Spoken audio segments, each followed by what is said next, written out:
I'm Gail Hallis. I'm from the University of Manitoba, and welcome to this Canadian Primary Care Research Network trainee learning series. I imagine most of you are probably pretty familiar with our network, but for anybody who's not, the Canadian Primary Care Research Network is kind of the topic of our conversation this morning. And it initially was designed to support patient-oriented, practice-based research that improves primary care.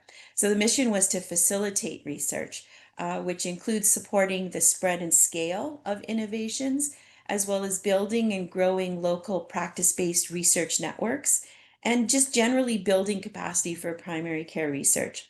So as I said, I'm the current chair, I believe, of the Building Capacity Trainee Group. But I just want to open up our time together here by first acknowledging the land from which I join and welcome you to please include in the chat where you're joining from.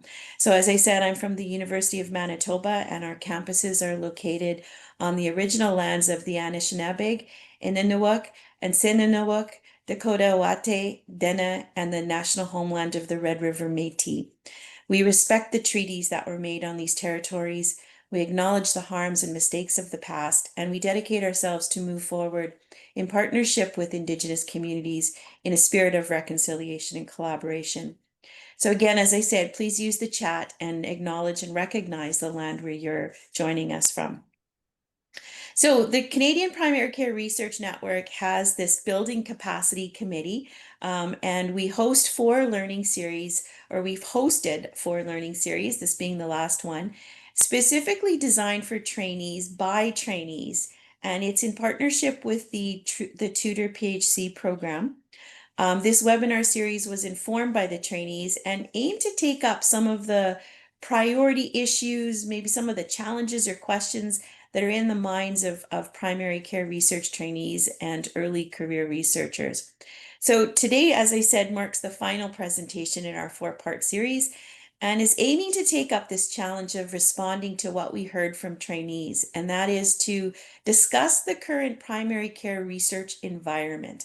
So basically, what's going on in primary care research, where has it come from, where is it going, and what are some of the priorities. So this, in fact, is a timely discussion. And during this session, we'll have the opportunity to hear more about the emerging primary care, the Canadian Primary Care Research Consortium, as well as taking your specific questions about gaps, opportunities, the things that you would value in a research infrastructure that might be offered by the consortium. So today's session is entitled Canadian Primary Care Research Consortium and the Primary Care Research Landscape. I'm pleased to now introduce you to our presenters.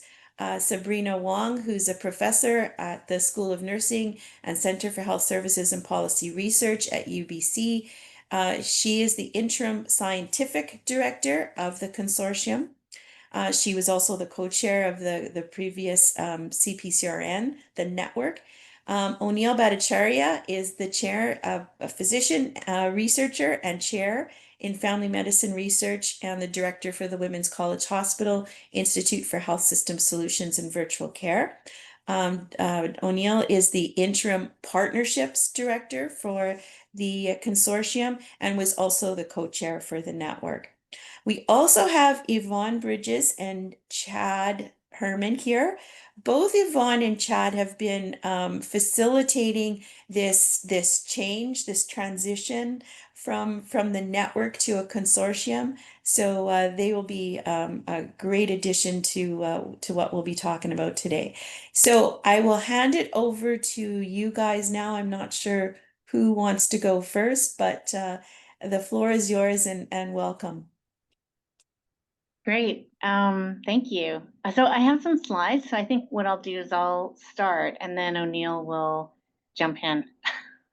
You'll see where to jump in there. So yeah, thank you, Gail, for allowing us to have this time together and to for the trainees for suggesting this to happen. So that's great. We're really excited to be here.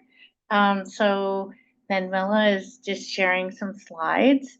So the first slide is showing you, sorry, if you go to the next slide, it's where I'm located. So I just wanted to acknowledge that I am living, working, and playing on the unceded territory of the Musqueam, Coast Salish, and Tsleil-Waututh people. And this Musqueam post here was installed in 2016, and it is a carving in the cedar post that tells the origin story of the Musqueam. And the post serves as a welcome to visitors of the land and as a reminder of the relationship that we have here with the Musqueam people as UBC was formed. And of course, there is our famous flagpole picture.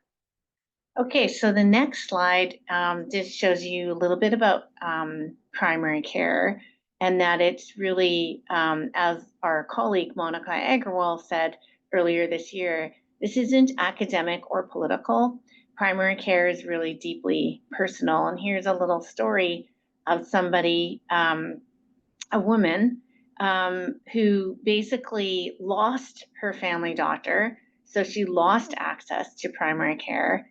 And she needs to now figure out how to get a family doctor or nurse practitioner, and is going to walk in clinics when completely desperate, but obviously not too ill yet, but there's still some things that are kind of bubbling along, right, in the background. So just to give you sort of a snapshot of what it's like for individuals. And then the next slide really is a slide that shows you about what BC looks like in terms of lacking a whole system primary care information, but really just sort of how that then trickles down. So British Columbians typically wait almost 28 weeks for treatment at a specialist following a physician referral, and that's 6 weeks longer than in Ontario. BC spends the most healthcare per person of any province, and it's about 6.5% of the budget that they have. And 73% of British Columbians do not believe the government is doing well on public health. And this is the lowest percentage of people from all provinces. So British Columbia is I think the third largest province after Ontario, Quebec, and then British Columbia. And you can see people here are not very happy. And in terms of equity and access to primary care, it's deteriorated quite a lot since 2000. So even though, our models of primary care are showing apparently wonderful results, we're still having a lot of problems. And nationally, Canada ranks 7 out of 10 on overall healthcare experience. So, we're very interested, if you go to the next slide, in terms of capacity building, bringing together capacity building, quality improvement in primary care to support decision making at all levels. So at the practice level, at the regional level, and the provincial level. And on the left-hand side of the slide, you can show that you can do different things with primary care. And this is some work that was done in Australia, where they basically mapped out the different primary care practices and how they kind of fell in terms of being either from transactional to transformation. So there's some practices that are very transactional, and it really is all about sort of the business model, right, of primary care. And then in the middle, there's optimization of both the business model as well as clinical optimization, where we're trying to start to look at, okay, how do we actually provide these services in a way that's useful for our population needs, right? So then you start to see the things in blue there. You can see things like integrated care and specialist care conferencing. So they may not make money, but they're definitely, you're trying to optimize on the clinical side as well. And then on the third column there, you see transformation, and you can see that there's a few more things in terms of the blue, where you're really trying to move towards transforming what primary care can do for populations, right? So all of a sudden you start to see communities of practice. You start to see things like healthcare homes and clinical redesign facilitation, enhancing team-based care. And that's really what we're trying to do in the network. So we're trying to bring evidence to bear that will help the primary care system transform, both at a research level, but also mostly at the policy and practice level. And then on the right-hand side of the slide, you can see that there's different building blocks of high-performing primary care. And those building blocks, they come from Thomas Bodenheimer and et al., who are in the US. And I have one that's circled there just in terms of data that basically, you know, one of my pet peeves is that we have very little data to make decisions with, and part of what we do in the primary care network is to look at what we can do to make the systems better. So in the next slide, this is actually a slide. Onil, if you want to speak to this, this is one of your slides. Now that I've sort of laid the groundwork in terms of what does it look like out in practice and in the world, this is what we face in terms of challenges in primary care. So Onil, did you want to speak to this? Sure. So, Sabrina highlighted the scale of the problem, which is poor performance in relative terms, as well as the absence of relevant data. And in some level, as we move from transactional to more transformational work, how do we even, what is the roadmap there? So as researchers, we have a lot to contribute, but historically, the way we work is relatively expensive in terms of how much time and effort is, or how much effort is required to set up a study, but also relatively slow. And so we don't have efficient systems to answer questions that can inform policy and system transformation. And it's the way we're funded, it's the way we've operated historically, and sometimes just that you've got a little group and you do your little thing, and it's driven by curiosity, and it can be quite interesting, but that the pace of it has not really been matched the pace of policy. Secondly, research that takes place in one place on one little topic doesn't necessarily connect with research in other places on similar topics, and doesn't always lead to a cumulative science. And so this is one of the things that I think is challenging in primary care. If you look, if we were to compare ourselves to cardiovascular disease, cardiology is highly organized, and everything, the studies they do are large studies that coordinate and create data that feeds into clinical practice guidelines and transforms care. And that's one of maybe the most active sort of clinical areas in research. Primary care research historically has not done a lot of that. And that's partly because of the way we operate, in little silo or little regional teams, but also the scale of our work. And so, our hope is that for primary care to address the types of problems that Sabrina just described, we need to be efficient, we need to work together, and we need to operate at a large scale. Go to the next slide. Yeah, you can skip this one. Just keep going to the learning health system. Yeah, this one. So we touched on this because I met a number of you last week, so we won't go into too much detail. But I think, as a researcher who's interested in the transformation of health systems or helping systems learn, this is worth a bit of your time. At a high level, there are a bunch of cogs. Notice that patient, caregiver, and provider co-design is at the center of this. Which I think is an interesting thing. This was developed by Rob Reed and a large team at Trillium Health Partners. The other thing that's interesting is that equity was highlighted as something that can help drive these processes. I will say, I don't think equity on its own drives processes.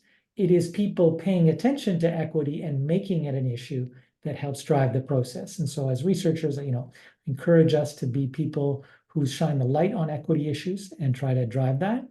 And so you have a series of cogs in the center: analytics, evidence synthesis, evaluation, and implementation that interacts with the co-design with core stakeholders.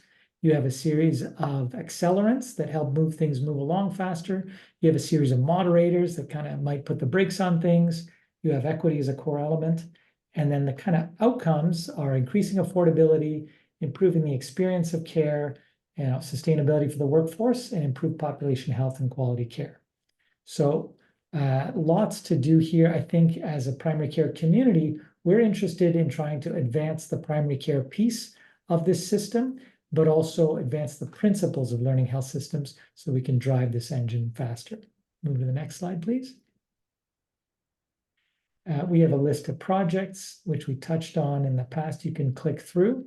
There are things related to access of care, integration of care, primary care information systems, and an Indigenous health pillar. So these are large, these are areas of research where we've funded 8 different projects. And this is kind of the core work of the Canadian Primary Care Research Network, which will transition into the consortium. But this piece of our work in some ways carries on within the original structure. Sabrina and I have been leading something called an Integrated Healthcare Innovation Network for about 6 years, and then we transitioned to the Canadian Primary Care Research Network, which funded a number of these studies on a range of topics. These are all ongoing, but should wrap in the next 2 years. We'll go to the next slide. As we're thinking about moving from a network to a consortium, this is some of the core pillars of that consortium. So here we have EMR data on almost 2 million unique patients, 1,300 practices within a practice-based research and learning network. Each network has a PBRLN director. We have a series of data managers in every region, and as well as research assistants and students, and 15 years of R&D across this range, successive PBRNs, strong part. Most of them are affiliated with universities and departments of family medicine, closely linked to the college, and over 200 publications. So this is a core infrastructure that we are trying to leverage as we move forward. We'll go to the next slide. And there's a series of partnerships. So one of the core things within the Canadian Primary Care Research Network was the idea that you move from projects that are funded by research grants to programs that are funded by the Ministry of Health or various funders. We'll go to that, just click through. So the first example of this is TriCare. This is a case management model developed by Catherine Hudon at the University of Sherbrooke. It was funded by the Primary and Integrated Healthcare Innovation Network, the precursor to, and then again, the Canadian Primary Care Research Network. It has since, so you can see it's operating in Alberta, in Quebec, as well as in Nova Scotia and Newfoundland. It is now being scaled up across the province of Quebec by Santé Québec. Similarly, another program called NaviCare, which is a sort of healthcare navigator project led by Shelley Doucette, started as a research project and now receiving provincial funding as a program. So that's one of the things that we're particularly interested in, is moving from projects to programs, but also cross-jurisdictional scale up so that provinces can learn from each other and take things up that are effective. There is a large program funded by CIHR called Transforming Health with Integrated Care. The PriCare grant that Catherine led was actually ranked first in that competition as a team grant, and she's helping us facilitate connection between this set of programs that are transforming health with integrated care, as well as the Canadian Primary Care Research Network. So lots of areas of synergy. We didn't even talk about the SPORE community, the strategy or patient-oriented research that has a series of chronic disease networks and others infrastructure, of which CPCRN is a part. Go to the next slide. So one of the things that we have, I've been touching on is the transition from a Canadian Primary Care Research Network to a Canadian Primary Care Research Consortium. Why do we want to do this? We want to address those issues of efficiency, cumulative knowledge, and scale. And one of the ways that we do that is to operate in a more tightly integrated structure. So shifting from a network to a consortium allows us to improve collaboration and accountability, share resources among participating individuals as organizations instead of just distributing resources, building shared infrastructure, and representing a wide range of interest holders who are making decisions about investments. And our hope is it will attract more diversity in funding opportunities as we demonstrate a unified, collaborative, and cross-jurisdictional effort in primary care research. Go to the next slide. So we have 3 different groups. The Canadian Primary Care Sentinel Surveillance Network that has a large database of electronic medical records. We have the Canadian Primary Care Trials Network, established by Andrew Pinto, that sort of funded by 2 large trials, one on COVID for $10 million, another one on respiratory illness surveillance for $19 million. So 2 very large investments that are being used to roll out a trial, but also help build an infrastructure that will allow us to replicate this, and this Canadian Primary Care Research Network, which I've described. So you have these 3 large and fairly well-funded entities that have overlapping mandates and many common folks. So in the consortium, we want patients and providers to benefit from research more rapidly, communities to be more aware of the research, primary care research and its impact, researchers to be more efficiently address health challenges, government agencies to align their research policies with us and vice versa, and funding partners to provide growth-focused funding for primary care research in general. So if we have a unified governance structure, then we can conduct, disseminate, expand, and drive policy in Canada.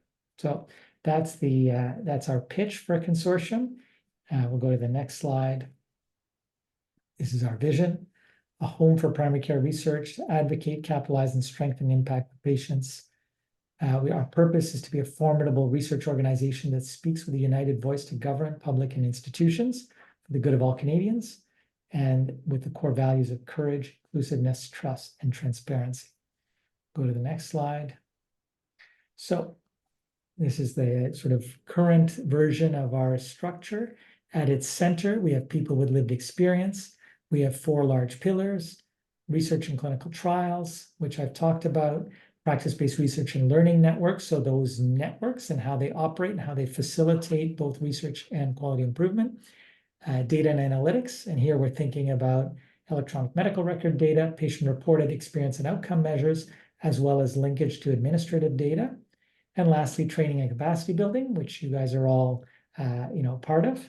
That includes, will include eventually the efforts of Tutor PHC, as well as all, Passerelle, which is a spore funding training entity, and a range of other things, but you guys are all part of that.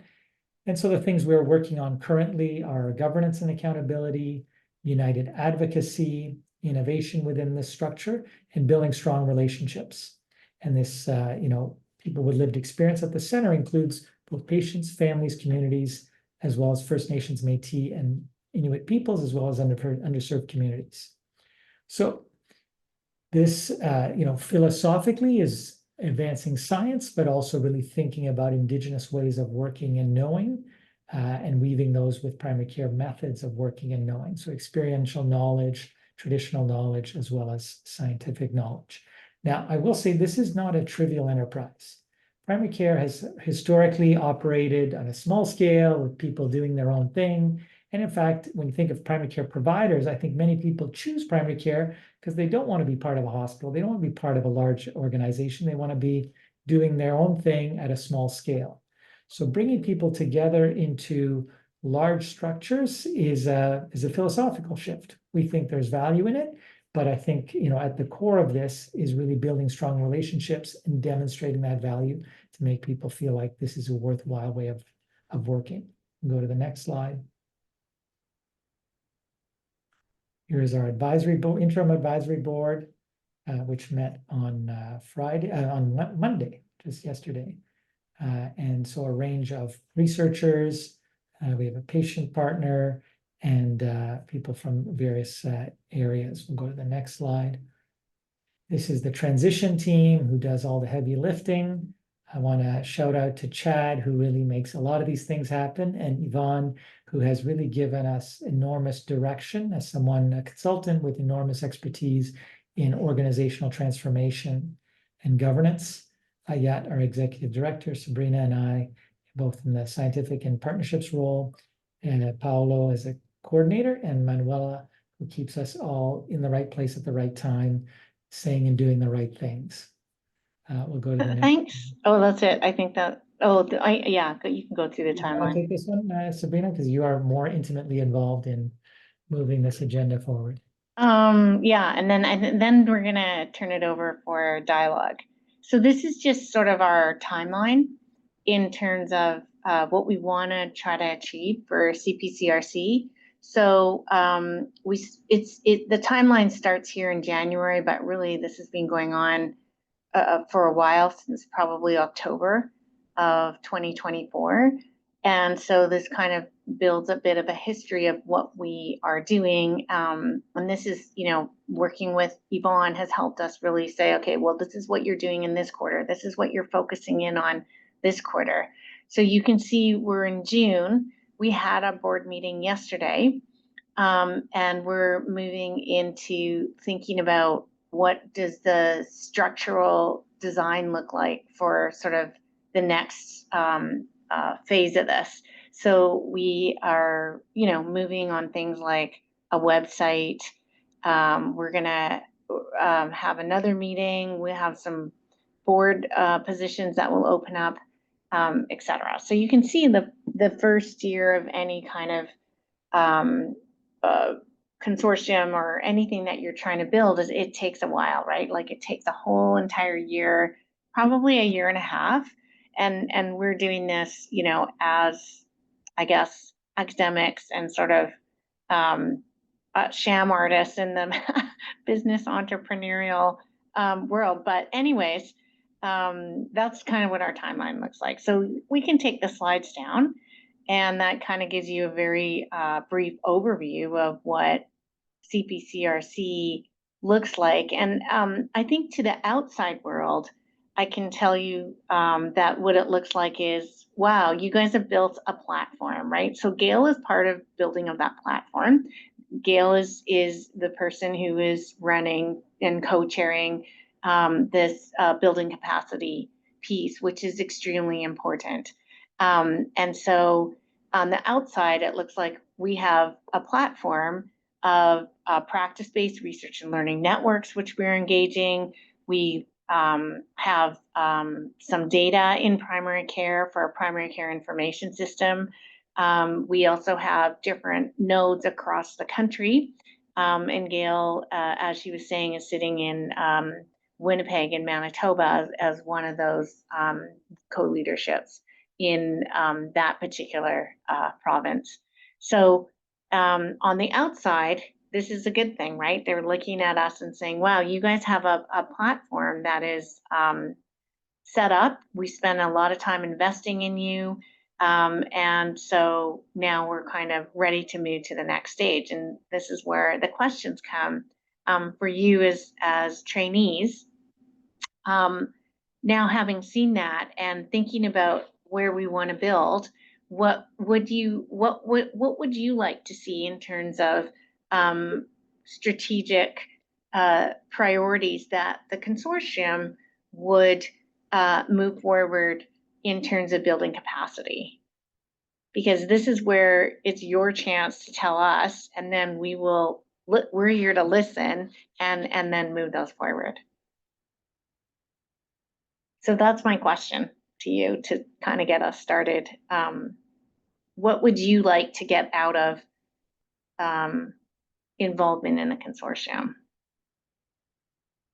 And what do you see as priorities for where you are in your career today?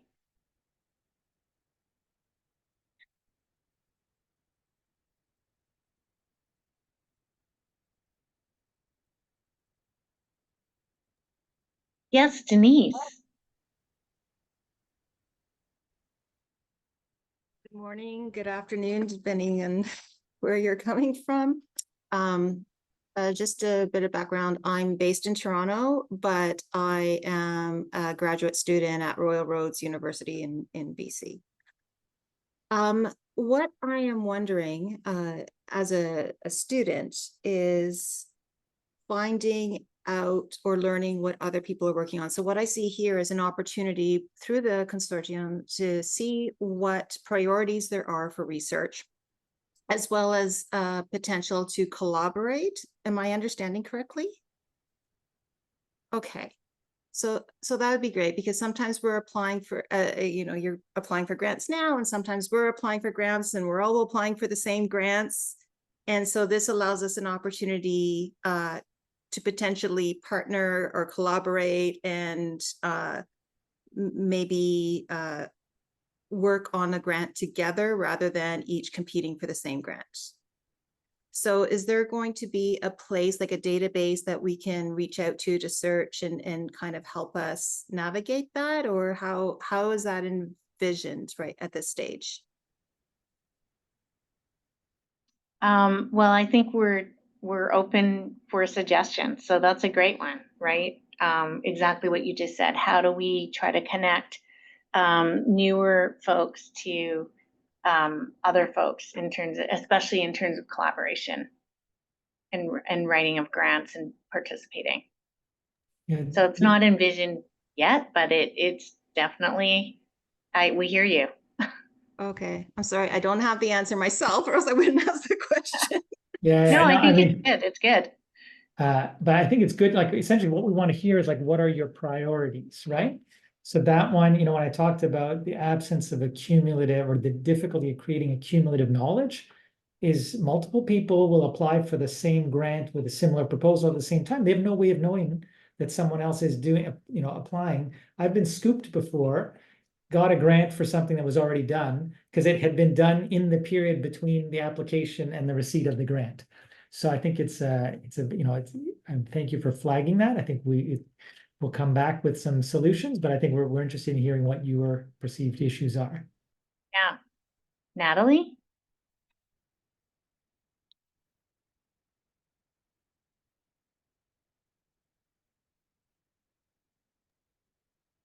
Natalie, I think you froze there for a moment, but you're on. Yes, yes. I don't know what's happening with my internet. So, hello. Today is a holiday here in Quebec, so I was like trying to control the noise here. But I am Natalie Espinosa. I am a family physician from Peru, but now doing a PhD in Laval University in public and community health. And after hearing what you were saying, I started to reflect that a good opportunity for us as students or even postdocs will be maybe to ask members of the consortium, like the PIs or the professionals already, who will be open to receive people. So maybe we can do a small, short 1-2 weeks visits, like not maybe to get involved, like authorship in projects, but get to see and to learn how teams work, how a group is formed and consolidated, what are like different, to learn from different dynamics, because yes, we can get knowledge or we can work about a theme or an aspect in primary care, but sometimes we don't get to learn the human aspect of group dynamics and the composition of groups, the history of groups, like maybe one was born from a grant, maybe another because a couple of friends like got together to work. So also to get to have the opportunity to see these kind of things behind research. And of course, like by asking these PIs if they will be willing to receive people, also give us the opportunity for us as students to say, oh, they are actually working on something I like. So I would really like to go and see how they are doing it. For example, in my case, that here I developed a love for immigration and EDI in addition to my background. So I would really like to see how are groups working on this or starting to work on this. So maybe I know that Nadia is now more interested in access to primary care. So who is working in this? So maybe she can go and see and do brainstorms and things like that, right? So I think that also will be a very productive thing to have. And we will figure out how to pay for it, maybe. Like if me from Quebec need to go to Calgary or Manitoba, those are other details that we can discuss later. Yeah, so thanks for that, Natalie. I think, so it's interesting, I don't know that we often think of the structure of research and how people's groups are organized. So, I think some people have their own little team and then they collaborate with other people, either locally or at a distance. There are groups like I work in a group with, I'm the director of a group, but we have 8 scientists and 22 staff. So it's like 30 people and we share all the resources. But I will say, like, if you come here, it's like I'm the only guy who shows up every day. And it's like an empty hallway with a bunch of rooms. And, Daphne's part of the group, so she can comment. Like when we have a staff meeting, 30 people, 20, 30 people show up and it's fun. But it doesn't always have like after COVID, the vibe in research has changed. Like Andrew leads a team of 40 and he's only got 4 desks. So if you were to spend 2 weeks with Andrew, you would be in Zoom meetings most of the time. So people have nowhere to get together. Anyway, that said, I think it's still interesting to go. You'll get more out of it, but it's not as research environments are not as interesting, unfortunately, as they used to be. But it's still an interesting point. Yeah. Rachel? Hi there, everyone. I am Rachel. I am calling in from Saskatoon. I'm a graduate student at the University of Saskatchewan. I think what I don't quite grasp is, like, I know how I ended up here, right? I am a grad student of Dr. Viv Ramsden. I know how I ended up at these meetings and whatnot. So I'm not sure how is every student trainee basically associated with somebody currently as interim board members or researchers in the network. But saying that, what I think could be helpful, especially in the context of how research is being attacked south of the border, and there will be ripple effects, as maybe not today, but it's going to come, right? We're going to start feeling it more and more, that in the grant proposals, there's almost a requirement for a postdoc or some kind of trainee within the network. That is an expectation that we set for those applying for the funds.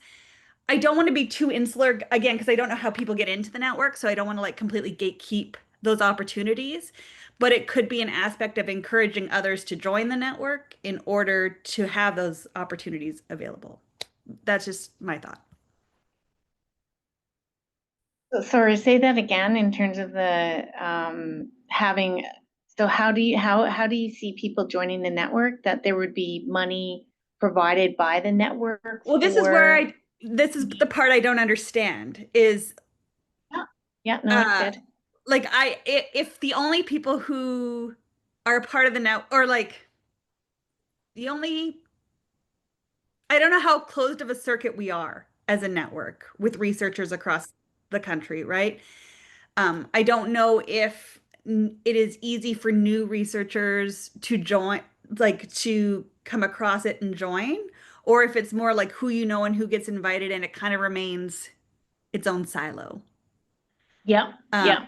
And so, but if it is like silo-esque, even encouraging hiring postdocs within that community as like a requirement for some of the funds would help grow capacity for the newer researchers. Mm-hmm, mm-hmm. Okay, I have something to say, but Gail, why don't you go ahead?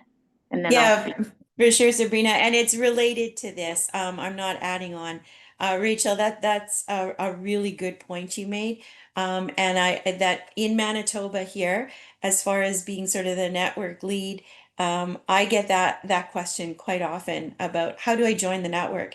And I go, guess what? There's no fee and no form, which is unusual for a university. But that's just it, is we have to understand this network as being very open. If you're doing research in primary care and need to connect, come on over and connect. And I hear so this kind of harkens back to something Denise said, or, around how do you do that? How do you connect? And I think the communication structure is going to be the super important part about this consortium. And if you guys are willing, let's dive into that a little bit more. So as a trainee, if you want to know about something that's happening in the consortium, or want to find out if there's a project that overlaps with what you're doing, sort of Natalie, what you said, how would you do that? Like, where would you go? So maybe that's a piece that needs to be developed. But Sabrina, over to you. No, I mean, I think that's those are really good points. So, our vision is really that it's a home for primary care research and that anybody is able to join, right? And then the question becomes, well, how does that happen? So you could, and these meetings happen because you're part of Tutor.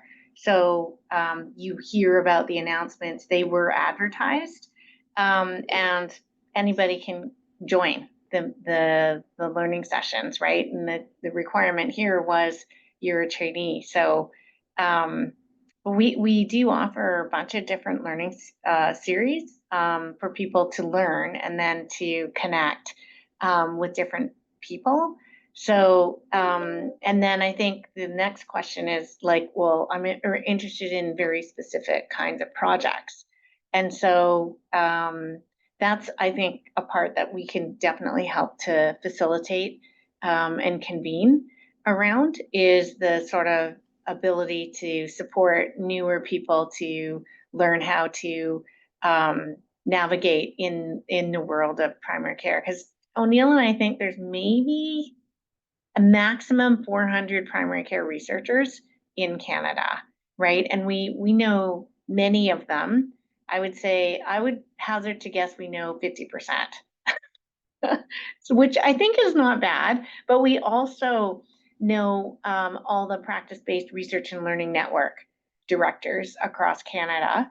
So I think, the network is far and wide in which we can start to then draw upon to help people make these connections. Yeah, so I'll just stop there. But Nadia, did you want to add to the conversation?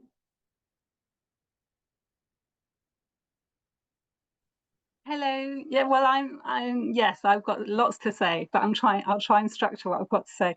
So I'm Nadia. I'm a family doctor in Montreal. I've been here 4 years, and I mean, I love these discussions about networking and projects across provinces and just networking.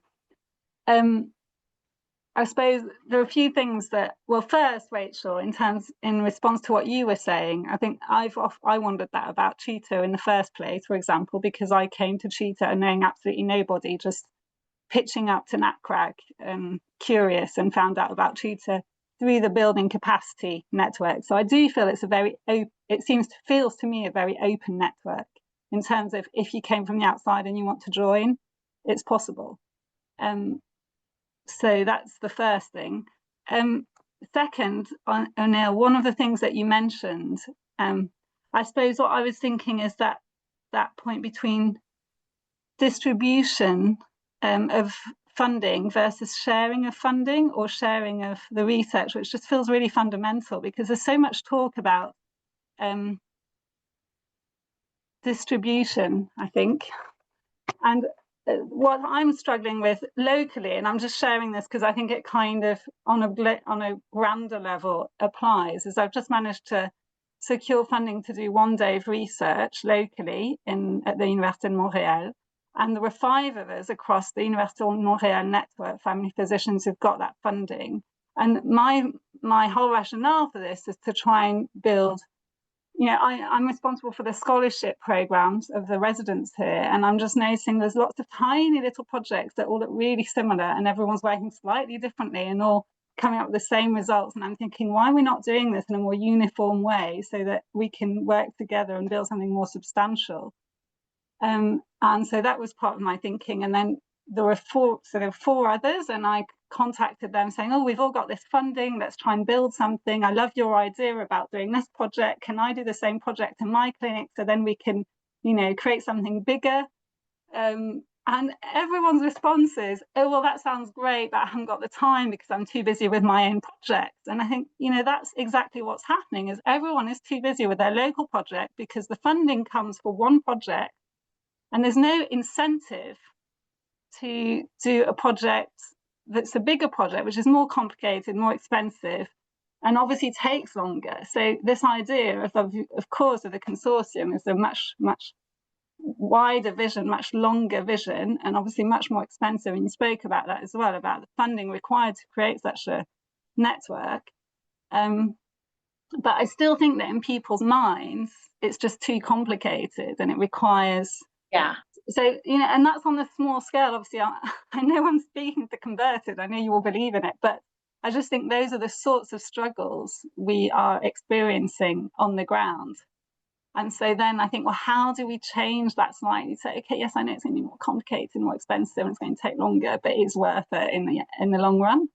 And so I suppose I wonder whether the consortium, therefore, could somehow fund, would there be a way of having projects where there is incentivization, or they're only funded when they are multi-site or which probably is what you're doing, but that is very much at the core of the project, that it's multi-site. Yeah. Yeah, maybe, Sabrina, I'll take the first part of this question. So I think, like, the point you just made, yeah, so when we funded those 8 projects, we said you should be at least in 3 provinces. It should be a shovel-ready project that's already, demonstrated some value. It's got a line. We had 9 criteria, but the goal was they all had to be multi-project, which is actually a ton of work, right? And it's funny because, you work across it doesn't mean that it's more people. I mean, it can be, but it's much more work. But anyway, we've definitely incentivized that in the past. We don't have project funding now, but we're going to raise, funds with that goal in mind. To build, I guess, one of the things interesting what you've said, I guess we would like you to be able to have leadership positions and do things on a larger scale. And as a network, we want to facilitate that. And if I think of so Gail, Sabrina and I have been doing this for a while. Like, we led the first network, we got 0 publications in 5 years from many, many hours of work. But, we're at a career stage where it's okay. We do other things that are high yield. This is lower yield from academic productivity, but it's a worthy enterprise. But it's useful for you to say, yeah, I'd like to do something that is a little bigger and organized. Can you help me organize it? And I think a consortium could do that. Yeah. Yeah. And I mean, I think, that I think what I'm hearing as a priority is some networking and matching of interests to help people understand where they might be able to work with, or at least have little chats and check-ins with. And we've done this in the past with Tutor. I think we did check-ins with people, just like in terms of groups. So I mean, and again, anybody can find their way into the network. We do try to advertise as such, and I think, yeah, you're pointing out a sort of a barrier that it's really kind of up to people to kind of navigate their way in, mostly, and then there's a multiple small projects. So that happen, and people get lost in sort of their own world. But I think what we're trying to do in terms of the network is to create a culture where we're collaborating, that it's really about servant leadership, where we are trying to serve the needs of many. So we're trying to serve the needs of primary care writ large, and try to bring evidence to bear that can really be used to develop policies and practices going forward, and then consider ourselves as workers to get that evidence done. So either implementation, evaluation, trials, whatever. That's what we're trying to achieve, really, is and under sort of not in sort of the spirit of, I need to get the most funding, or this funding is something that I absolutely deserve. But it's much more of I would say, a culture of collaboration, inclusiveness, and partnership, which is different than, I would say, some of the other kinds of pillars where you're competing. This wet lab is competing against this other wet lab. And of course, we have competitors. in the environment. But what we have found working in this environment for many years is that it is highly collaborative. And in fact, a lot of the problems in primary care, you need to have big networks in order to do it. And I would say, I would hazard to guess, in the days of the 12 teams and Picky, we were the ones that kind of set the tone in the culture, and we're just continuing that on in terms of multi-province. And it's almost now an expectation, which is kind of funny in the CIHR world, because a lot of other people find it very difficult to do. But because we've set up this platform or infrastructure, I would say it's not as difficult. It still is hard, but I think there's also more opportunities, and it leads to other things. So as an example, Paris OECD in Saskatchewan has led to that a group of people wanting to form a practice-based research and learning network, a group of practices, and then those practices working together to figure out how they are going to implement team-based care. So completely separate from the actual research project, but then they decided, okay, well, actually, we're actually stronger together than we are as sort of separate entities. And I'll just say, like, after 2.5 years of the network being alive in its current form in CPCRN, we had what was it, like, I can't remember however many publications that other people wrote.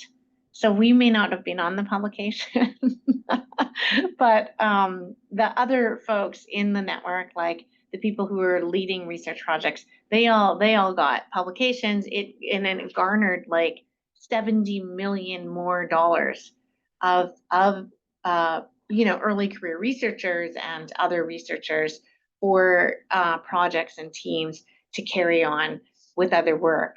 And then hopefully, we'll look at projects that are going on because other people got money, and be able to say, okay, no, we want to now invest more in this because this is something that is showing promise for scale and spread, right? So people are doing the work, they're doing capacity building, and then we're looking at projects and saying, okay, what can we do in terms of scale and spread? There we go. Thank you.